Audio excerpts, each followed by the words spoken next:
اللہ رب العالمین والصلاة والسلام علی سید الانبیاء والمرسلین اما بعد فاعوذ باللہ من الشیطان الرجیم بسم اللہ الرحمن الرحیم۔ ماہ رجب المرجب کی آمد ہے۔ یہ ماہ مبارک اپنے ساتھ بہت ساری برکات لے کے آتا ہے، خصوصاً جو خاصیت اس کے روزوں کے اندر ہے وہ کہیں آپ کو نہیں ملے گی۔ میرے کریم آقا صلی اللہ تعالیٰ علیہ وسلم کے پیارے صحابی حضرت انس بن مالک رضی اللہ تعالیٰ عنہ سے روایت ہے کہ آقا نامدار صلی اللہ تعالیٰ علیہ وسلم نے فرمایا کہ جنت میں ایک نہر ہے جسے رجب کہا جاتا ہے۔ جو کوئی رجب کا ایک روزہ رکھے گا اللہ تعالیٰ اس نہر کے ساتھ اسے سیراب فرمائے گا، اور اس نہر کا پانی شہد سے زیادہ میٹھا اور دودھ سے زیادہ سفید ہے۔ ایک اور مقام پر میرے کریم آقا صلی اللہ تعالیٰ علیہ وسلم نے ارشاد فرمایا جو کوئی رجب کا ایک روزہ رکھے گا تو وہ 3 سال کے گناہوں کا کفارہ، جو دوسرے دن کا روزہ رکھے گا، یہ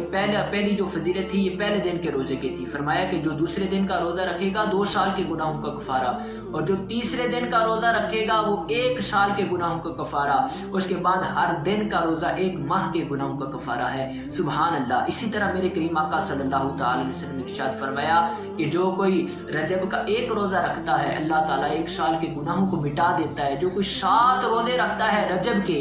اللہ تعالیٰ اس پر جہنم کے 7 دروازوں کو بند فرما دیتا ہے۔ آقا علیہ الصلوۃ والسلام نے فرمایا کہ جو کوئی رجب کے 8 روزے رکھے گا اللہ تعالیٰ اس کے لیے جنت کے 8 دروازوں کو کھول دے گا، اور فرمایا جو کوئی 10 روزے رکھے گا اللہ سے جو دعا مانگے گا اللہ تعالیٰ اس کی اس دعا کو قبول فرمائے گا، جو حاجت اس کی ہوگی اللہ تعالیٰ اس حاجت کو پورا فرمائے گا، اور فرمایا جو کوئی 15 روزے رجب کے رکھے گا تو اللہ تعالیٰ اس سے فرماتا ہے کہ میں نے